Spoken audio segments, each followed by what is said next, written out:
Hey guys, thanks for tuning into the channel again. I have some great footage for you today in that there are a lot of great finds, and I am going to explain comps sometimes as we go, sometimes at the end in a haul, but definitely stay tuned because there's an estate sale after this local yard sale. Now you can see I'm picking up a lot of awesome vintage Christmas here. I think my GoPro is pointed downward a little bit too much, so I'll tweak with that. I haven't been doing this that long. I appreciate you guys being patient, tuning back in. Um, so hopefully my expertise as a picker will be helpful as I develop my skills as a filmmaker, videographer. But I did get a lot of great vintage Christmas. And what's happening is I'm talking to the seller about making a pile and coming up with a price at the end. And he is an established picker and reseller, but he's really cool and laid back, and he just gets it that we're all trying to get our little piece of the pie. So I'm chit-chatting with him as I wander around his yard. He has had some really good yard sales in the past, and he will tend to mix in things that appear to be collectible but maybe aren't that sellable.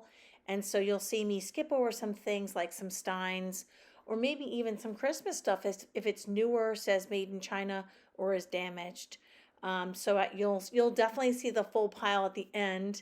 I'm kind of bird dogging. I'm in the shopping zone right now, and I don't want to miss anything. And I think I was the first person to his sale, so I was super excited to move quickly so I could get the best scores because very shortly after I arrived, the other pickers started to show up. So I did get some of these shells.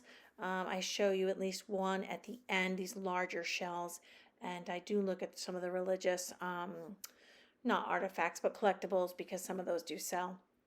None of these seemed different enough or valuable enough for me with the wide range of inventory I have accumulated for me to pick these up. But like I said, this particular seller often has unique items and a lot of vintage items. So I pick up a few of these single mugs. I know, such a rebel. I do sell a lot of single mugs in my antiques booth. So even if mugs are worth $15 or $20, a lot of the time I will put them in the booth. I think that's why many resellers avoid the single mugs because they do actually take up kind of a lot of space in a box, even though they're not heavy, and you have to protect them. So you wouldn't want to have to ship a $10 item that's fragile and is going to cost you $8 to ship. But I do pick them up because they sell quite consistently in my booth, and I will show you those later. So this was a nice, fun stop. Lots of vintage Christmas, including an amazing light up object or two that you're going to want to stay tuned to see because I couldn't even fit it maybe in the footage. And then I made one last look around. That's kind of how I tend to do it. I think it's a good tip to kind of make a quick tour of duty around the sale, whether it's an estate sale or a yard sale, and then go back through. And here he and I are uh, commiserating about the aches and pains of various businesses and occupations. So I think my last stop here is these sort of more natural things. I actually regret not picking up that piece of wood, but I have a similar one that hasn't sold yet. And so I think that's why I passed on it. I do find when I get really excited, sometimes I buy things I might not normally, and sometimes I skip things I might normally. So let me know if you saw anything that you thought I should have bought. Now, we have segued to this estate sale, and it was advertised as, we want mom's things to go to a nice home. There's tons of collectibles and vintage. And I did make some really good scores here, but it was just so different and surprising from what I expected. That was what was so shocking about this. So this was like a dollar table, and I don't do well with country type items, so I didn't buy. I'm sure that would sell for someone, that little piece with the easel, but it doesn't sell well for me. It's like people know it's not really my thing. They can feel the vibe. Um, but I did grab a creepy clown glass and a miniature tea set. Now, most of this stuff that I do pick up, I will show you in the haul. It's a little too hard to show you in the moment. Again, trying to move quickly. I think I was the third person at this estate sale. I'm thinking, because they had advertised so much vintage, nice shot of the Latico purse. I swear they are not endorsing them, although I would totally because they're amazing. I this sale just surprised me because it wasn't exactly what I expected. But you can still do really well and surprise yourself with your finds. I don't think this guy made it into the haul, but I did pick him up and he does work. It's a Snoopy, like a sort of semi-plush electronic Snoopy and Woodstock, and he plays the piano. I was just trying to see if there was a date. I don't think he's super vintage. I think he's actually relatively new, but he looked vintage. So he may have to go into my antiques booth because Etsy only allows you to sell things, I think 2004 and older, something like that. 20 years approximately, so or 19 years, I guess. So I'm looking here because I'm pretty sure there's going to be a diamond in the rough. You're going to get lots of shots of my feet and my outfit and my purse because I'm a picker first and and a videographer second. So here you go. But I'll show you everything I pick up or almost everything in the haul. So I did get kind of bogged down with these cool clowns. Vintage clowns can sell very well, but I like a particular look, and I'm looking at these paper mache ones. They're handmade. They have these parachutes. They're kind of quirky, a little creepy. That's the way I like it. That's the way I like a lot of my antiques, and so I spend a lot of time with these clowns. Um, Speaking of that, uh, there was an interesting dynamic going on, and this is something to be aware of as a buyer at estate sales. When the family, I did buy this little tea set. I'll probably get $10 for it, but I don't think it made it to the haul. I think I'd already put it in my booth. Uh, when you have a family run sale, you are probably going to get cheaper prices, but the drawback is that you do have the emotional component of the family selling off family owned items. And sometimes they price things very, very low. And in general, that is the case. And in this situation, we had probably the worst situation. We had uh, a friendly seller. He was joking around with me, making up crazy prices and trying to get me to take a bunch of stuff, which of course I usually do. When it came down to pricing things at the end, another sibling had very different ideas. I mean, I think I was told $4 each on the paper mache clowns initially. Two siblings agreed on that price, and then this other sibling came in. It was like bad cop, good cop kind of thing. And it was a little bit awkward because I can't help them with their family dynamic and maybe the emotions they're processing. But of course, I've got my agenda as a reseller. And so, yeah, it can be interesting, something to be aware of. And you do have to be sensitive to the fact that some people might be taking the situation very seriously and having some emotional reaction that's uncomfortable for them. And, we're resellers, and of course we get excited and we want our way too. But you do have to be gentle because, uh, people have probably lost a family member and may have emotions tied up in the sale. So here I am, sort of like segueing into some of the newer items. Um, oh, actually, I apologize. This is a different sale. um, I think I had to clip that footage because I took out my wallet and I didn't want like my insurance card on display. But anyway, um, I did buy some newer items I'll show you in the haul at that last sale. But some things had to be clipped out because there were some kids at the sale and stuff like that. So I picked up some kids' books here. I didn't put all these in the haul because they already went to the booth. They were books that had some decent value, but not vintage books that had a huge value that I would save at the house to list online. And so they already made it to the shop, but nothing that really stood out in a great way. If you have a storefront or a booth, then these are the kinds of books, these little golden books. Um, Once in a while, a little golden book would be worth a lot of money, like say $30. But it's actually pretty rare. In the booth, they will sell for 5 to 12 regularly, as will Dr. Seuss and other fun titles. So I did grab some of these. They're not in the haul. They went to the booth. And this was a very nice and neat sale. I'm kind of starting to notice these crates here. I picked up those two wooden crates. I think I ended up like getting pretty excited and having some issues dumping out or taking out the wire or whatever was coiled inside the larger crate that said Baltimore on it. It's a pickle crate, I believe.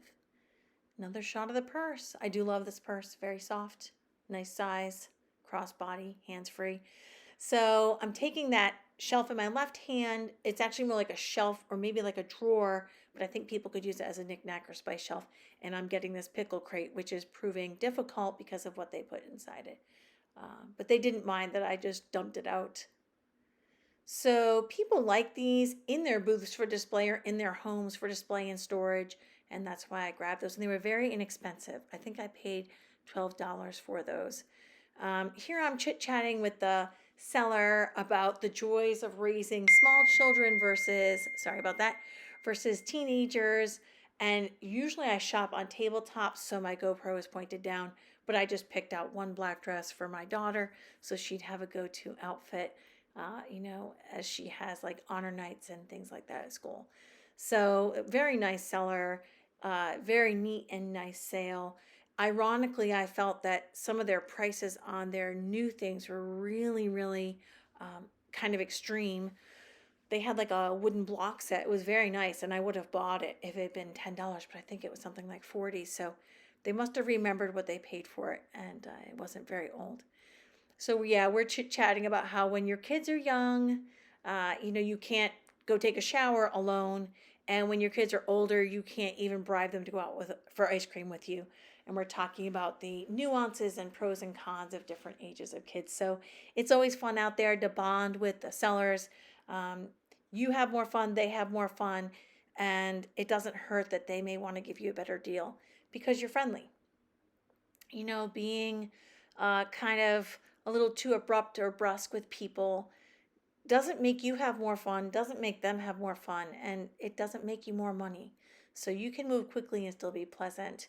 And at this point, I went to take another look around. I think I picked up a little brass watering can that I didn't really show.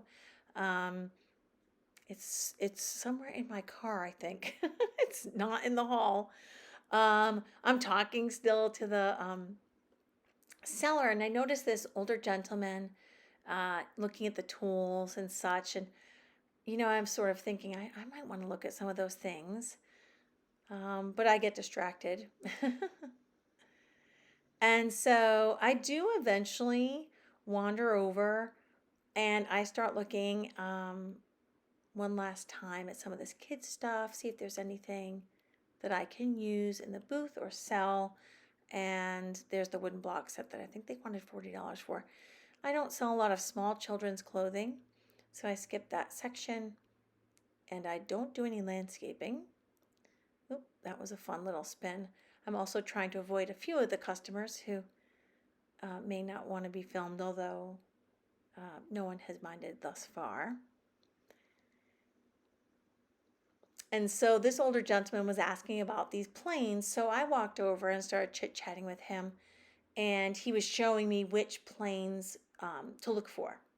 And I'd always been told Stanley #1, these smaller metal ones, but the wooden ones to the far right are the ones he pointed out. And I ended up giving him my card. So I made another connection.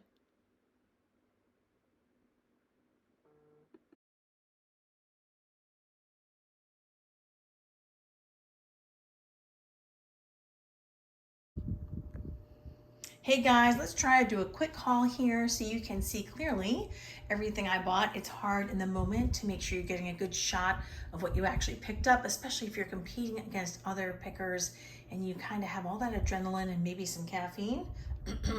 And so I wanted to make sure you guys got to see what I got. So at the first sale, that was a yard sale locally. I did buy a bunch of Christmas stuff and some single mugs, I know, and a couple of shells. Now, one of the shells I already put in the booth. Those do sell for about 15 or 20 in the booth, and if I put them online, they would sell for more. This tall tree, I'm gonna guess, is about almost 2 feet high and would be over $200 online, but I do not want to ship that. It has 3 pieces. It has just a couple of tiny imperfections, and I don't want to give it any more. So I'll probably sell that in my booth for, it could go for $150 because it is rare to find one so tall in good condition, in good working condition. I've never seen one of the trees like this. Now you'll occasionally hear a little note going. I have to take a look at the music box mechanism if I'm able to. It sort of works, but maybe it needs a little oil. I'm not sure, but this one lights up and has a music box. And I actually haven't found comps for that yet, but my guess would be locally 30 at least. If I can get it working, probably more, and online more. And that one I would be willing to ship. And I think that could sell for up to like 60 or 75. That's just my guess because it has the music box too. Okay, there were a couple of other things I wanted to point out too that might be good learning opportunities for you guys. So these vintage Christmas figurines, now this one has some paint loss, but he is so cute. Look at, he's called a bare bottom, of course he is. These, I believe, are Joseph Originals, and this one's in slightly better condition, and you probably could touch these up and make them look better. I don't mind when they have a little bit of wear because they've lived a long life. Those are probably like, I'm gonna guess 25 to 50, and I think maybe the one with the tree I looked up and he was more like 50, and he's in better shape. These little deer figurines always sell well in my booth. I don't always list them online because they probably sell for $12 to $15 each. And I don't really like to sell things online that sell for less, honestly, for less than 25, but really more like 50 because of the shipping and the fees and all that stuff. This pair of mugs might be a good learning opportunity too. So like the graphics are really good quality on these. They're marked on the bottom and they're probably worth about $15 each. And it's really cool that there's a pair. And cat people really like their cat stuff. And they're kind of delicate. I actually like those. So I wanted to show those to you. And then I couldn't resist this cat mug. This has that speckled stoneware 70s colorway that we tend to associate, pickers being we, with eau de Giri. And so if you see really nice graphics and this sort of earth tone speckled background, then you're probably you want to Google eau de Giri if Google Lens doesn't work for you. And their items sell really, really well. That's probably a $15 or $20 mug easily online. I've got this little Snoopy mug. Now he's not that special, but he was about 15 bucks, needs some cleaning. This little glass from the 70s, kind of like a free love sort of thing. Super cute, very kitschy. Was about $15 online as well. I think these are celluloid shakers, definitely vintage, kissing, Santa and Mrs. Claus, 10 to 12 bucks.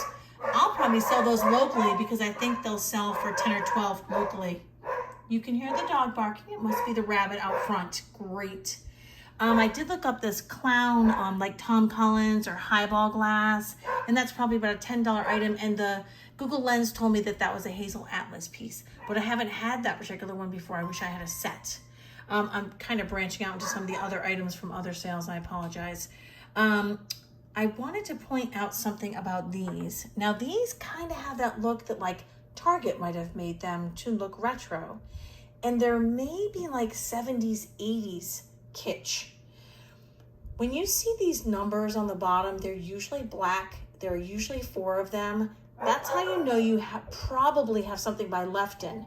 Now these didn't look like Lefton to me. I've never had these before, but apparently they're relatively collectible because I think they were about $40 to $60 online. So those were worth picking up, and you wouldn't necessarily know because not all Lefton pieces will actually have the name Lefton on them. I think I covered the first yard sale and a little bit of the clown sale, which we'll get to next. That was the second series of clips. It was a big family sale. I was really keyed up, and yes, I was surprised because it made it sound like it was more vintage.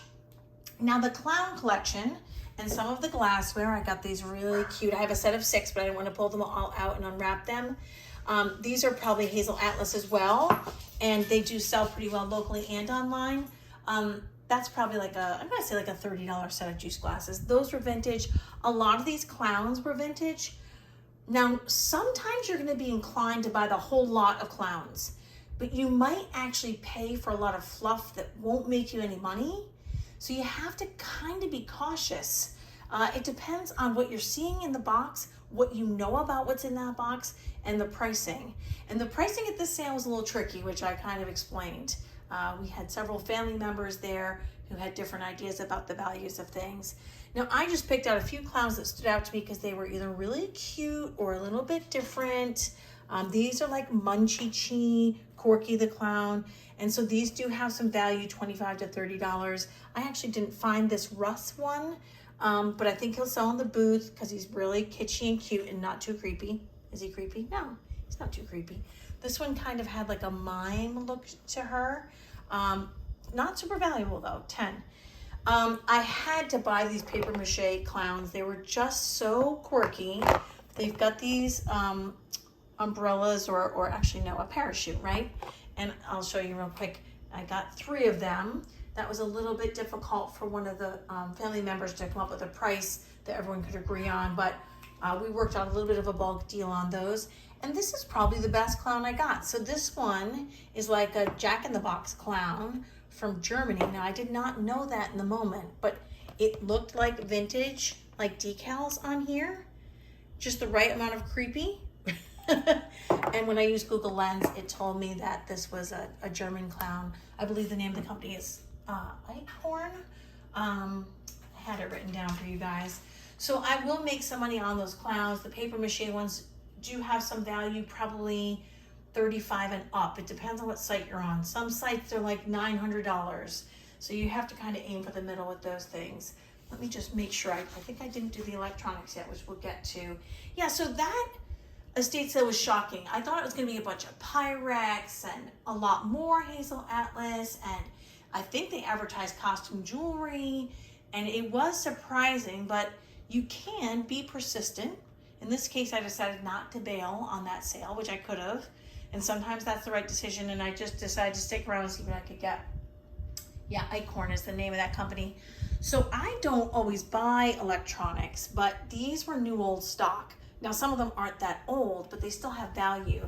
And cassettes are selling like hotcakes online and in my booth. So I had to get this modular tower, which literally 3 years ago, you couldn't give away at a yard sale.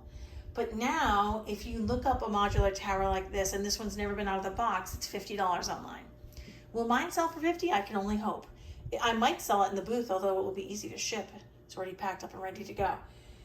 Again, I don't buy a lot of electronics. You know, I watch some of my favorite pickers, you know, Matt from Part-Time Pickers, Commonwealth Picker.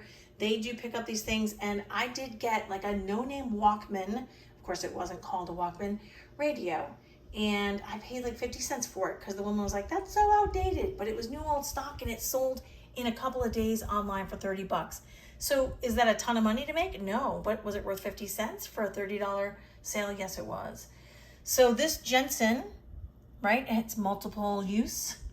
That's about 50 online. This Sylvania is about 30 to 40 online. This weather radio is about 25. Again, some of these are not vintage, but still have some value. And so the clowns surprised me because I thought I was going to get something super rare and super valuable. I mean, that Eichhorn is 30 to 55 online. Sorry, I was looking at my list. And the paper mache ones are worth a lot, but I'm really glad I didn't buy the whole box, especially with the pricing negotiations.